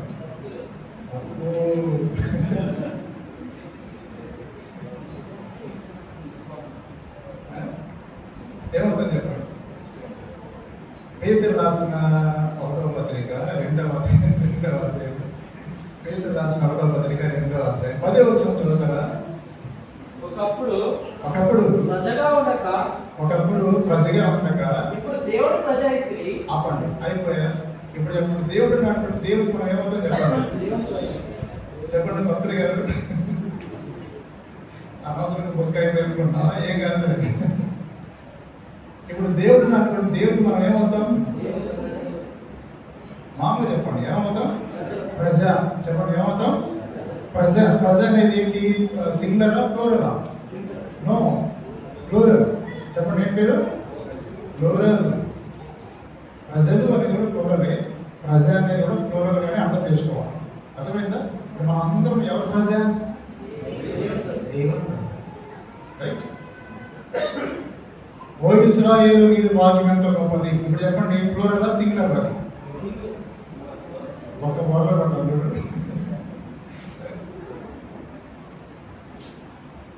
చెప్పండి, సింగులరా ప్లూరలా?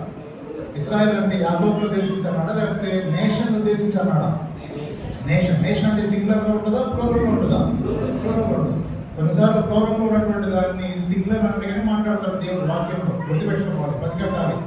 దేవుని వాక్యం కదా, ఎట్లా పడితే అట్లాగా తెలిసినట్టుగా అన్నట్టుగా అర్థం చేసుకోకూడదు. జాగ్రత్త అర్థం చేసుకోవాలి. ఇక్కడ చెప్పండి, ప్రజ అంటే సింగులరా ప్లూరలా? ఆ ప్రజల్లో ఎవరున్నారు? ఆ ప్రజలు ఎవరున్నారు? నేను కూడా ఉన్నాను, మనం కూడా. ఇప్పుడు దేవుడు ఉన్నాడు, దేవుడికి మనం ఏమవుతాం? ప్రజ అవుతాం. ప్రజ అంటే ప్రజలు. చెప్పండి, ఎవరంటే? ప్రజలు. ప్రజలకు ఇంకొక సినానిమ్ వాడండి. ప్రజలు ఇంకొక సినానిమ్ వాడండి, పర్యాయపదం వాడండి.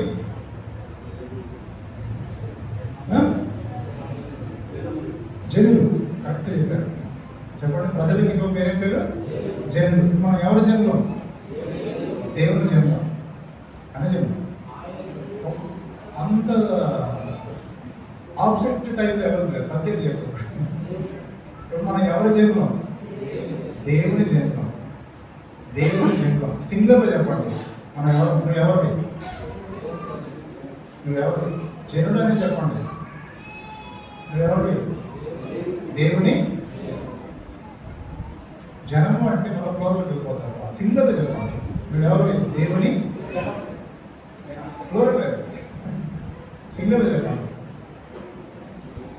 దేవుని తెలుగు గ్రామర్. అప్పుడప్పుడు మాట్లాడుకోవాలి, లెక్కలు మాట్లాడుకోవాలి, సైన్స్ మాట్లాడుకోవాలి, సోషల్ మాట్లాడుకోవాలి, అన్నీ మాట్లాడుకోవాలి. రైట్ మ్యాథ్స్ మాట్లాడుకున్నాం, అన్నీ మాట్లాడుకున్నాం.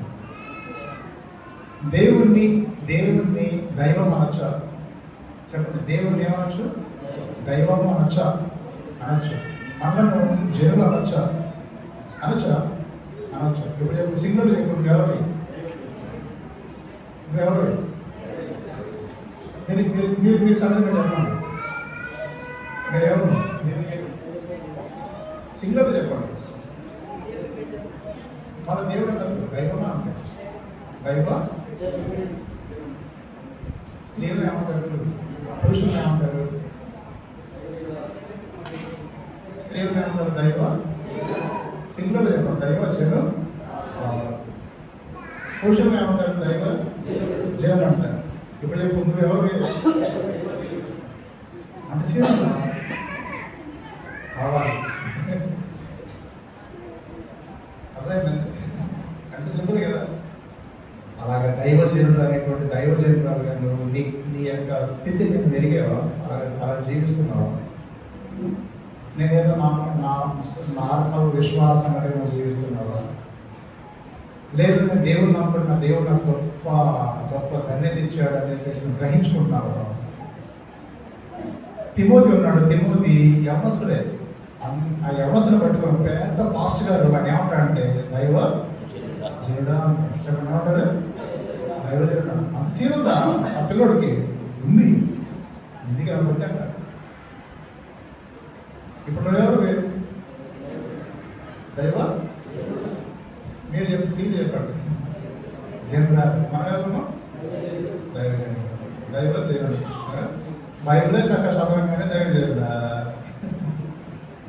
అది గుర్తుపెట్టుకోవాలి.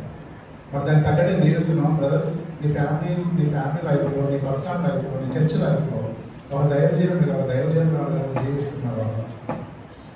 అందరికీ ఒకటే విశ్వాసం, అందరికీ ఒకటే రక్తం, అందరికీ ఒకటే దేవుడు, అందరూ ఒకటే ప్రభు. భక్సింగ్ అంకులు ఈ విధానాన్ని ఎరిగి, దీని యొక్క విలువని ఎరిగి దాన్ని బాగా డెవలప్ చేసుకున్నారు. అలాంటి దైవజనులు చాలా డెవలప్ చేసుకున్నారు. వాళ్ళు స్టార్ట్ చేసిన క్రైస్తవ జీవితము అందరికి లాగానే చిన్న చిన్న చిన్న విషయంతో స్టార్ట్ అవుతుంది ఎవరికైనా సరే. అది విలువను ఎరగాలి. విలువను ఎరిగి దాన్ని బాగా డెవలప్ చేసుకుంటే వాళ్ళు అందరంత ఉన్నత శిఖరాల మీద ఎదిగిపోతారు. అప్పుడు ఫ్రెషర్స్ ఏమనుకుంటారంటే వాళ్ళు చూసి దైవజనులు అంటారు. కరెక్టే, అది 100% కరెక్టే. కానీ నీ గురించి ఎవరంటారు లేవు? అదే నీ గురించి ఎవరంటారు లేవు? ఎవరు? ఎందుకంటే మెయింటైన్ చేయలేకపోతుంది. నీ గురించినటువంటి అవగాహన నీకే లేదు, ఇంకా వేరే వాళ్ళు ఏమంటారు లేదు. ఇదే మన ఎందుకంటే నేను దేవుడు చేయను, నా యేసు ప్రభు నాకు దేవుడు, ఆ దేవుడు నాకు రెండో రాకడలో మహాదేవుడు రాబోతున్నాడు. నేను ఆయన జనుడిగా జనుకాలను ఎదుర్కోబోతున్నా అంటే ఈ విధానంలో జీవించాను. సరేనా? రెండో రాకడ తమాషా కాదు. రెండో రాకడ యేసు ప్రభు 7 రకాలుగా రాబోతున్నాడు. ఒకటోది మనిషి కుమారుడు, రెండోది నీతిగల న్యాయాధిపతి, మూడోది పెండ్లి కుమారుడు, నాలుగోది యజమానుడు, ఐదోది రాజుల ప్రభువుల ప్రభు, ఆరోది ప్రధాన కాపురి, ఏడోది దేవుడు రాబోతున్నాడు. ఎదుర్కొంటావా? 7 రకాల క్యారెక్టర్స్ కలిగి మనం జీవించాలి. ప్రభు మనందరూ సహాయం చేయాలి. అలా ఉన్నామా? లేకపోతే దేవుని సరి చేసుకొని సెపరేట్ చేసుకొని లైఫ్ని నువ్వు రెన్యూ చేసుకోవాలి, రెస్టోరేషన్ చేసుకోవాలి. ప్రభు మనకు కావాలంగా సహాయం చేస్తారు. తమాషాగా తీసుకోకూడదు, సీరియస్గా తీసుకొని దేవుని వాక్యం సరైనగా అర్థం చేసుకొని దానికి మ్యాచింగ్ లైఫ్ని మనం జీవించేవాళ్ళని మనం ఉండాలి. అలాగే ప్రభు సంఘం అందరికీ కూడా ఆ విధంగా సహాయం చేయాలి. కాలక్షేపం వరకు ఈ మాట మనం వినడానికి రాలేదు కాబట్టి మనసులో భద్రపరచుకొని దేవుని వాక్యం హృదయంలో భద్రపరచుకొని వాక్యం ప్రకారంగా జీవించాలి. అలా జీవించడానికి ప్రభు సహాయం కూడా కోరుకోవాలి. మనందరిగా మనం జీవించలేదు కాబట్టి ప్రభు సహాయం కోరుకొని ప్రభుత్వ నమ్మకంగా జీవించాలని ప్రభు కోరుకుంటాం. కళ్ళు మూసుకున్నాం, ప్రార్థన చేసుకున్నాం. ప్రార్థన అంటే కళ్ళు మూసుకుంటే నీకు యేసు ప్రభు గుర్తు రావాలి. ఫుల్ కాన్సన్ట్రేషన్ ఉండాలి, ఫుల్లీ కాన్సన్ట్రేషన్. ప్రేయర్ అంటే ఆ ప్రేమ యేసు ప్రభు అని చెప్పేసి ప్రేయర్లో సగం దూరం